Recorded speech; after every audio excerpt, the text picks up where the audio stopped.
Bonjour tout le monde dans l'Exode, on se retrouve comme tous les autres jeudis midi dans le fond Bon, il y a une heure, mais on se retrouve pour le podcast de la Radio du Vieux qui va être, je le répète, disponible en rediffusion sur YouTube. Donc bonjour à ceux qui nous écoutent sur YouTube. Aujourd'hui, on est avec Frédéric et Ariane du comité environnement pour une deuxième fois avec le comité environnement. Présentez-vous un peu, parlez de votre rôle au sein du comité. Mon nom est Ariane Baudin, j'étudie en informatique. Au niveau du comité environnement, je suis un peu la secrétaire générale qui s'occupe de m'assurer que tout est en ordre entre les divers sous-comités. Puis c'est pas mal ça mon rôle. Moi, c'est Frédéric Bordelot. En fait, je suis en double deck Sciences Nat et Sciences Humaines Optimonde. Puis dans environnement, moi, je suis comme co-responsable du comité compost. Donc, je m'assure qu'on puisse faire du beau compost à l'école puis que ce soit génial. Excellent.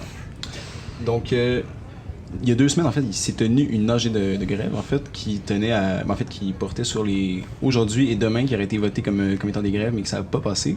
Est-ce qu'on peut faire juste un petit retour, sur l'AG en général?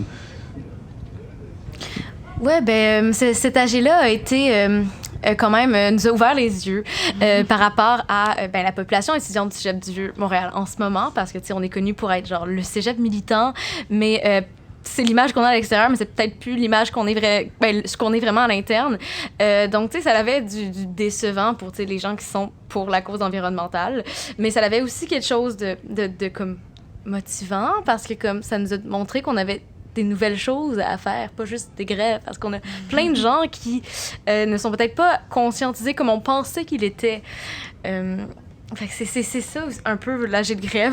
Ouais, ben ça a été très éducatif dans un sens. On s'est vraiment rendu compte que la majorité, dans le fond, de la population étudiante se sentait pas tant concernée par l'enjeu des changements climatiques, ou c'était peut-être qu'ils se sentaient concernés, mais pour eux, genre, mettons, une grève, c'était pas l'action, la meilleure action. Ouais, c'est ça. C'est pas la meilleure action à faire, étant donné que pour plusieurs, une grève, c'est devenu un peu une blague au Cégep du Vieux, là. On fait tout le temps la grève.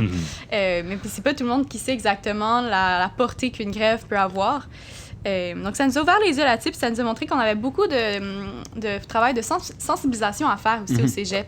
Puis, ça, comme tu disais, c'est vraiment motivant parce que ça nous donne des trucs sur quoi on peut s'enligner pour ça vous vraiment... avez le goût de changer un petit peu de moyens, dans le fond, avez-vous des petites idées dans la tête? Oui, en fait, tu sais, c'est pas nécessairement le comité environnement qui est ça, mais à la suite de la grève, il y a beaucoup de gens qui étaient vraiment fâchés que ça allait pas passer, puis cette rage-là a été comme bien recyclée parce qu'on a, entre autres, officiellement créé Rébellion Extinction CVM. Bon. Puis là, tu sais, les gens qui sont vraiment vivants, c'est les gens qui sont maintenant impliqués là-dedans. Fait que, tu sais, c'est éventuellement de la désobéissance civile, puis c'est aussi comme quelque chose qui va peut-être être plus grand qui est comme la portée de l'environnement parce qu'on peut se coordonner avec plein d'autres experts un peu partout au Québec puis dans le monde. Fait que ça, c'est vraiment intéressant là, pour le futur. Ça, c'est une des forces qu'on cherchait avec la grève, c'est d'être en commun avec les autres cégeps, dans le fond. C'est de pouvoir pas être seul là-dedans dans le combat.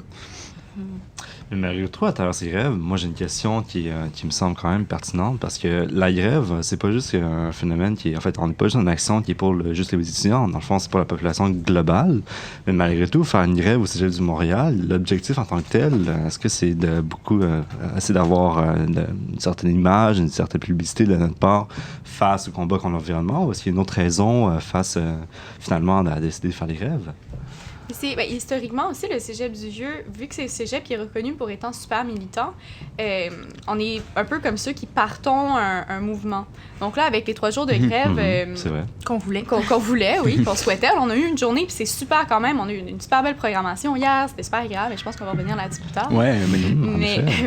Mais c'est sûr que le Vieux, c'est lui qui peut partir un mouvement, donc c'est un peu notre but au départ. Pour ensuite s'inscrire dans quelque chose de plus global, avec plus de cégep, des secondaires. Là, en même temps, il y a eu comme une espèce de coalition, la SEV, qui s'est formée juste un peu avant. Donc, c'est une partie de ce mouvement global-là qui est tranquillement, mais sûrement en train de se construire au Québec. C'est vrai, c'est intéressant. Puis ça nous amène, dans le fond, à la deuxième question qu'on a abordée un peu durant le dernier podcast, que malheureusement, j'ai pas pu être là. C'était sur, finalement, l'éco-anxiété, qui est un phénomène qui est quand même assez récent en tant que tel, qui n'était pas inexistant dans le passé, mais qui est de plus en plus important à travers la génération de jeunesse. Moi, je trouve des gens qui ont l'éco-anxiété. Moi-même, j'ai une certaine forme d'éco-anxiété à certains points. Finalement, ce qui m'amène à savoir, qu'est-ce que vous en pensez, ces éco-anxiétés-là? Pourquoi on a autant peur de l'environnement? Pourquoi c'est finalement le phénomène? Mais tu sais, l'éco-anxiété, le mot le dit, c'est pas une peur de l'environnement. C'est ça que ça semble dire, mais c'est pas ça. C'est l'idée que les effets de l'urgence climatique, qu'est-ce que ça a sur le futur, c'est ça qui nous rend anxieux. Ça peut nous donner l'impression que, tu sais, notre day-to-day kind of life est un peu absurde. Tu sais, qu'on ne dorme pas la nuit pour finir une dissertation à remettre le lendemain. Quand, tu sais, cette dissertation-là nous donne un diplôme qui nous oblige à faire 4 ans d'études, mais peut-être que dans 2 ans, ben, tu sais, ça va être comme le déluge, puis des trucs comme ça. Bon, on exagère peut-être un peu parce que le Québec, c'est clairement pas les premiers touchés par les crises climatique et tous les boucles de rétroaction, mais c'est cette idée-là que ce qu'on fait en ce moment, puis ce qu'on ne fait pas aussi en tant que collectivité, ben ça gruge tellement notre futur que tout ce qu'on fait, en fait, est peut-être un peu inutile. Donc, c'est très stressant que de se sacrifier à peut-être genre travailler 40 heures semaine, puis élever des enfants, mais comme au final, peut-être qu'il n'y a pas de futur garanti après ça, tu sais. Puis même par le fait d'élever des enfants, c'est un des phénomènes qui est assez intéressant parce que je côtoie quand même assez de couples, assez d'amis aussi qui ont vraiment cette crainte d'éco-anxiété-là, mais qui amène vraiment à se remettre en question sur est-ce que je vais avoir un enfant, est-ce que je vais fonder une famille, est-ce que je vais continuer l'école, est-ce que finalement j'ai un futur, est-ce que mes enfants ont un futur, parce que un autre problème avec l'éco-anxiété, c'est que ça touche pas nécessairement notre génération, mais celle qui en découle après, ça va être nos enfants surtout. Donc, c'est vrai, c'est super intéressant comme question. Et si je peux rajouter, c'est aussi l'idée que on dirait que l'éco-anxiété, justement, ne touche pas nécessairement... Ben, on a une génération, puis c'est pas nécessairement toute la génération qui systématiquement va ressentir cette éco-anxiété-là. Puis selon moi, il y a l'idée que une fois que tu as compris l'urgence climatique, puis que tu comprends que les messages alarmants des scientifiques, c'est vrai, tu peux pas retourner en arrière. C'est aussi ça le problème de l'éco-anxiété, c'est une fois que tu te rends compte qu'il y a vraiment de quoi être anxieux, tu peux plus genre dire ah non, c'est juste un fait parmi tant d'autres, ça, que je viens de voir. Après, c'est comme, ça rajoute à ça. Parce que si t'as pas eu le wake-up call de comme, oups, c'est vraiment la crise, ben t'es comme, c'est juste un autre fait. Tu sais, c'est ça la nuance. Dans la réalité dans laquelle on est, tu peux pas vraiment t'en foutre, dans le fond, de l'environnement, parce que ça nous concerne tous, tu sais.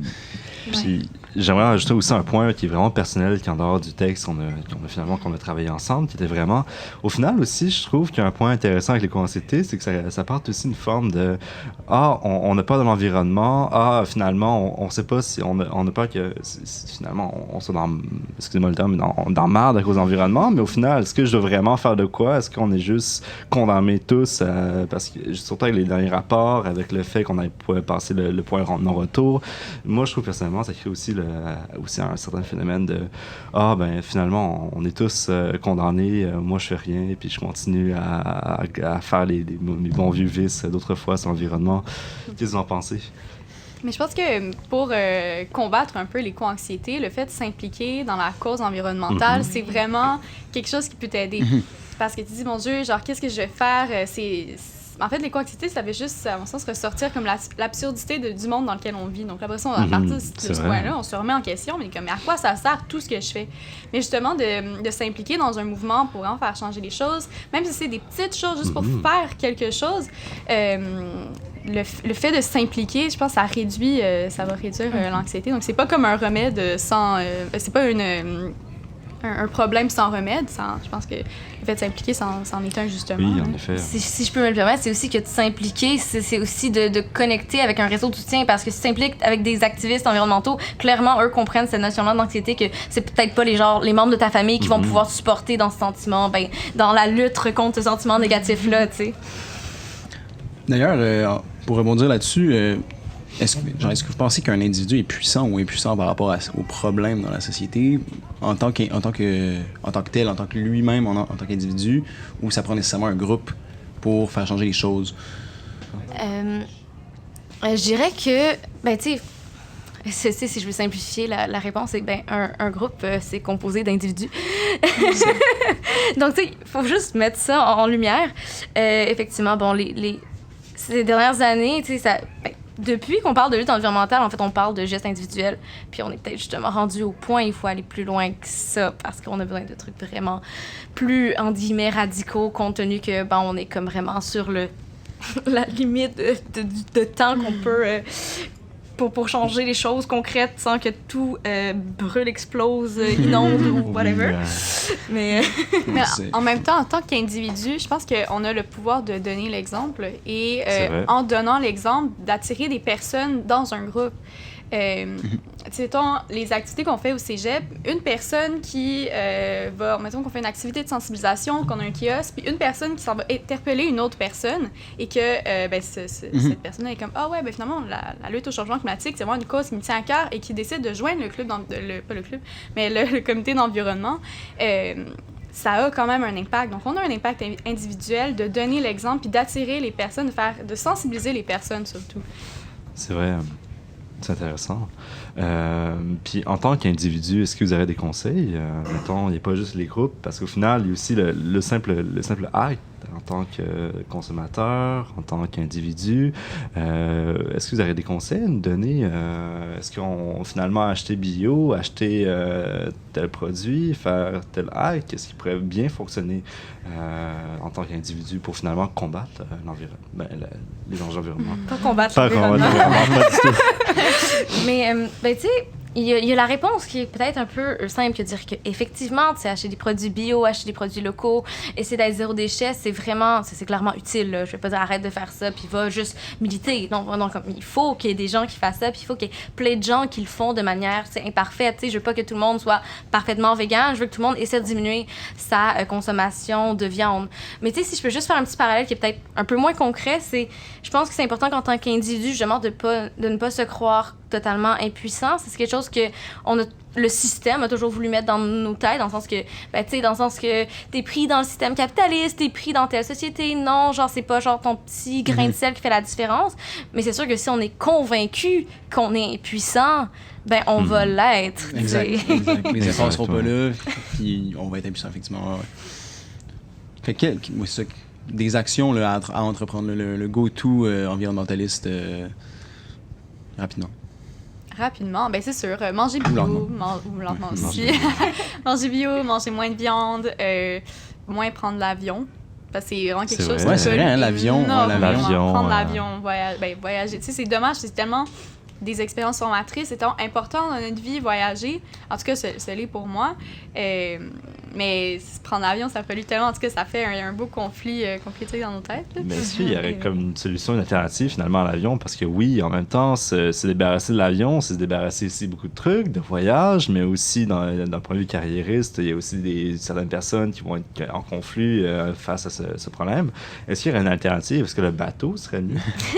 Ça dépend de vous. En même temps, si on va en Europe, tu vas traverser le continent, est-ce qu'il y a une autre alternative que prendre l'avion? Et en ce moment, Greta, peut-être plus en ce moment, mais récemment, Greta Thunberg a parti des États-Unis pour aller en Europe. T'sais, ça se fait. C'est pas encore quelque chose de populaire. On pourrait s'imaginer que oui, moi, j'aimerais ça, faire Tout à fait. C'est comme, oui, c'est long, mais tu sais... Ça devrait être une expérience, exactement. Moi, je suis du genre à plus voyager sur le continent dans cette optique-là, fait que je boycotte un peu l'avion. Les autobus, je veux dire, ça existe. Oui, c'est vrai. Ça se fait. Le train aussi, c'est déjà un peu moins pire que l'avion, mais en ce moment, tu peux quand même tout le temps payer comme genre une certaine taxe carbone ou aller... Les crédits carbone. Oui, c'est vrai. Pour compenser justement ton envol, mais en même temps, tu peux aussi juste toi-même décider que quand tu vas revenir, tu vas planter, je sais pas, 15 arbres en revenant, ce qui est déjà un petit geste qui est comme... Mais je pense que c'est surtout de réduire notre consommation de ces affaires-là. Là, dans ce cas-là, l'avion. Mais au lieu de pas remplacer l'avion par le bateau, juste pas voyager tous les ans ou pas voyager, etc. Ou voyager, c'est ça, sur le continent où t'as pas besoin de prendre l'avion, prendre le bus, etc. Simplement trouver des voyages plus proches. Le Canada en tant que tel, honnêtement, je trouve que on est un grand pays, mais on est aussi un beau pays. Il y a beaucoup à voyager. J'ai jamais voyagé en dehors du Québec, énormément à découvrir. Fait il y a aussi d'autres alternatives pour le voyage, mais quand même, ça reste quand même sur un dilemme finalement. Prendre l'avion, c'est un grand sacrifice, arrêter de le prendre finalement.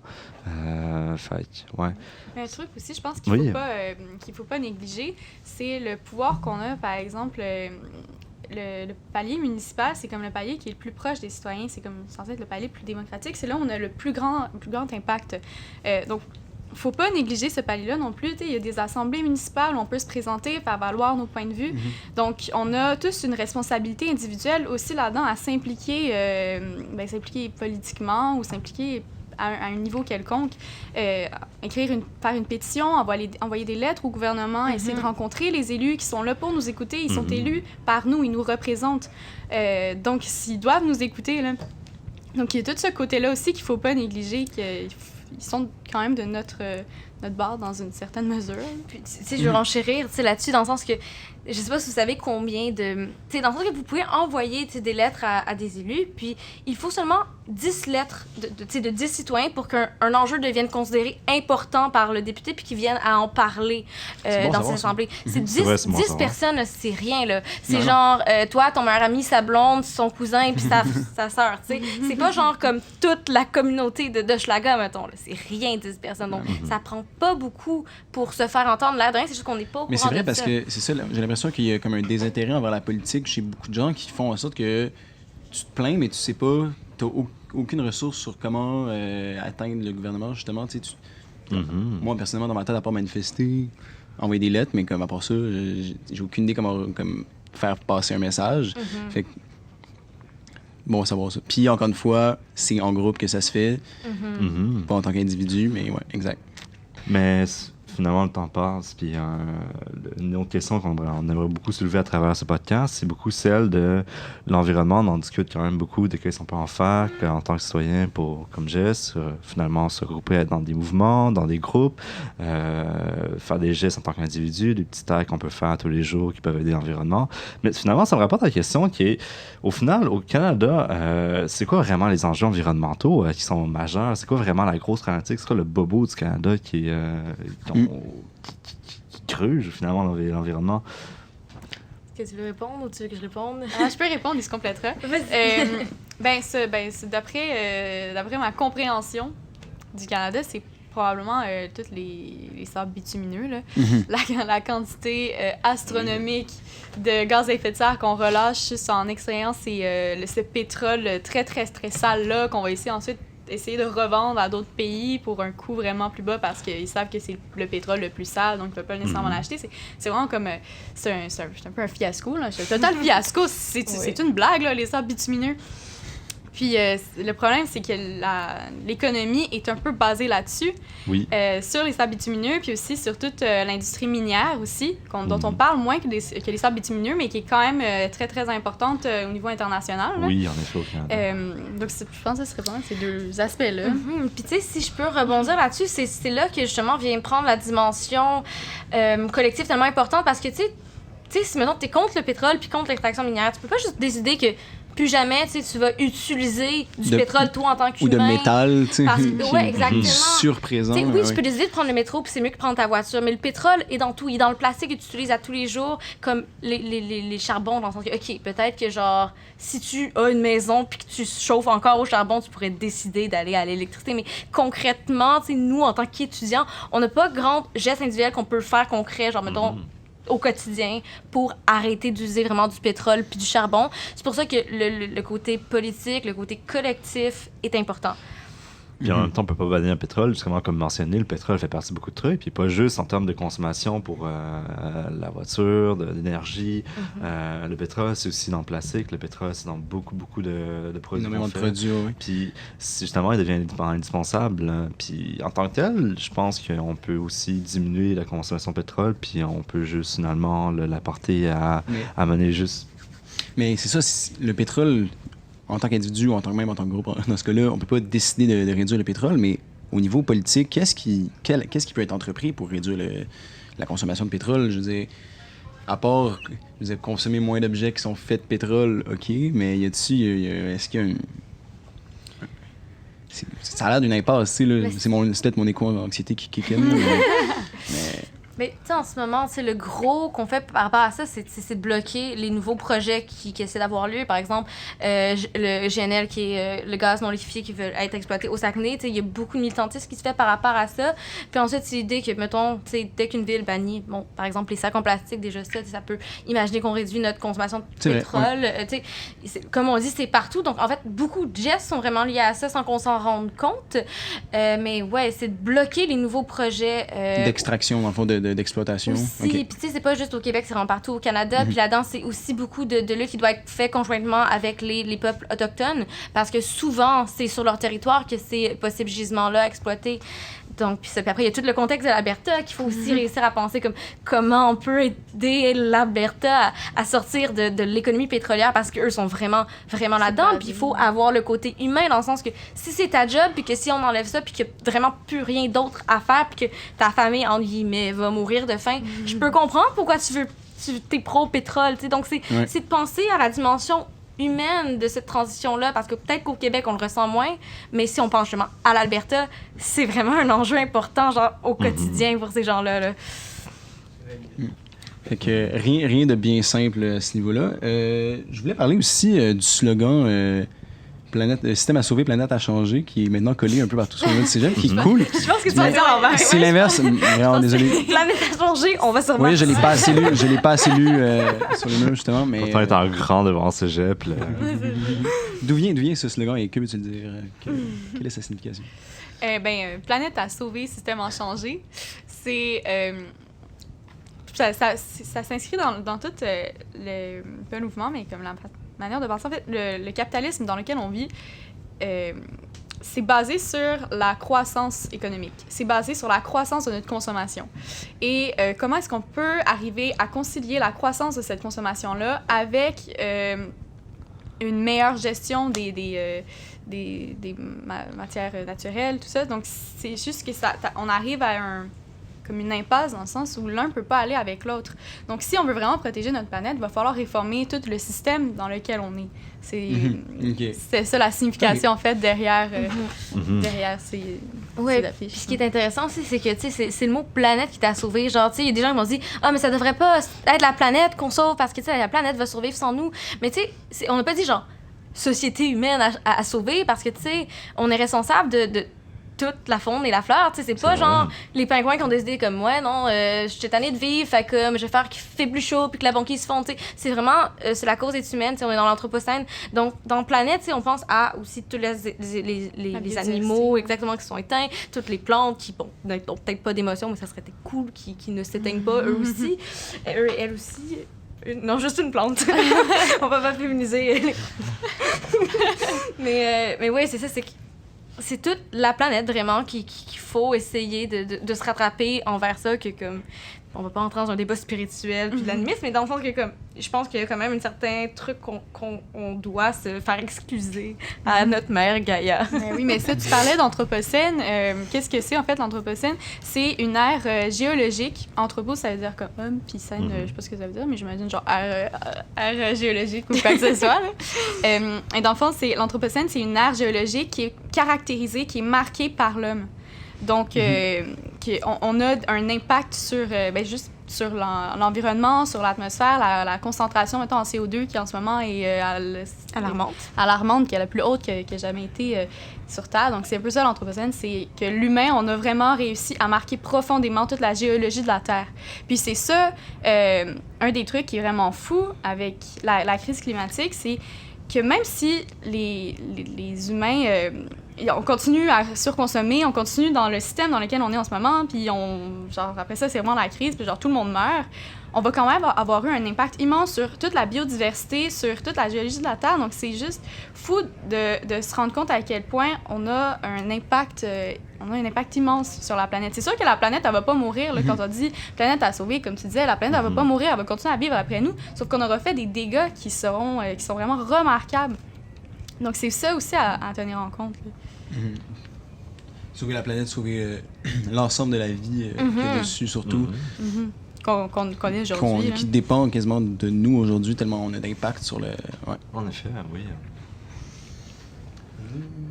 Mais après tout, on se dit... tous ces sujets peuvent vraiment rapporter aussi au phénomène même d'éco-anxiété, où qu'on peut avoir vraiment peur de l'environnement, mais au final, on aimerait ça conclure cette émission avec vous sur une note quand même positive. Il n'y a pas juste du négatif à travers l'environnement, puis je vous laisse donc la parole là-dessus. Mais tant qu'il y a de la vie, il y a de l'espoir, ça c'est sûr. Puis de la vie, il y en a au cégep aussi. Donc il y a de l'espoir au cégep. Je veux dire, hier, on a eu une super belle grève. Le matin, il y avait une 60aine de personnes qui sont venues piqueter. Ensuite, on a eu des conférences super intéressantes. On a eu un atelier de discussion philosophique durant lequel on a parlé de notre rapport avec la nature. Donc ça, c'était super intéressant. Puis ensuite, on a aussi une discussion, en fait, une conférence sur la décroissance.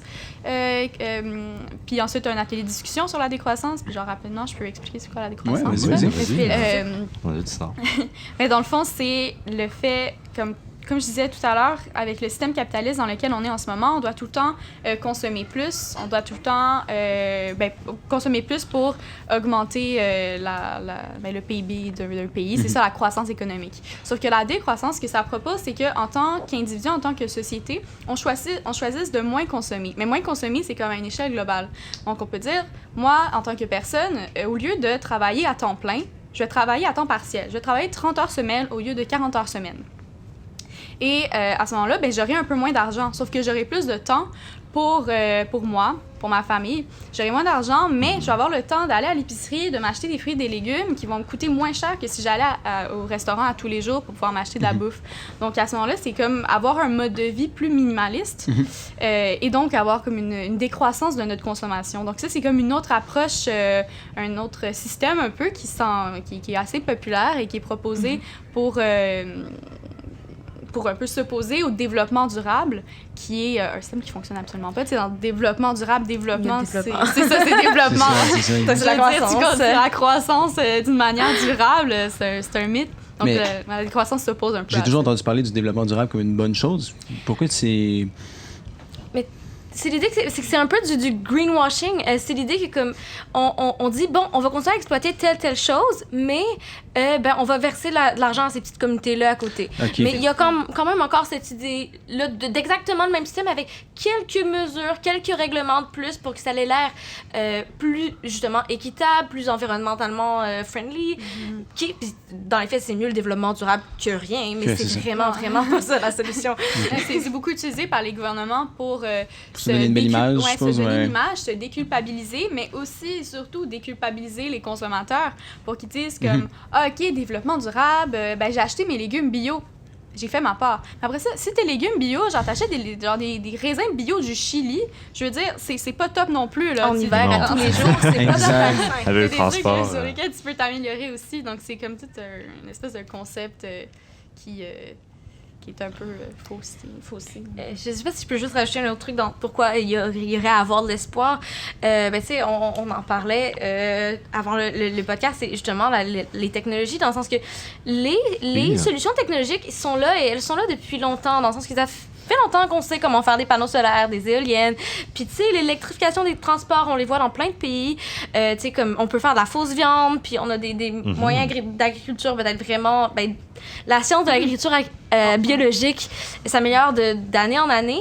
Puis, tu sais, c'est juste le temps de justement qu'on ait un mouvement social, un mouvement politique pour revendiquer que ces moyens-là qui sont dans l'ombre deviennent le mainstream, dans le sens qu'on peut pas, nous, décider de créer un réseau de transport parallèle, toute électricité, il faut que ce soit le gouvernement qui le fasse. Puis on le sait que d'autres pays dans le monde l'ont fait pourquoi pas nous? Donc c'est ça, tout est là dans le sens que il est minuit moins 1, mais c'est pas on est minuit moins 1 puis on n'a aucune idée quoi faire. Il y a plein de gens dans le monde qui savent quoi faire, qui entendent juste que le pouvoir leur dise dis-nous ce qu'il faut faire, puis on va le faire. C'est ça, le progrès scientifique est là, il manque juste le côté politique, dans le fond, pour appliquer la technologie qu'on connaît. Oui, exactement. Mais même, je veux dire, on peut être positif quand même. Je vois quand même des progrès là, qui se font.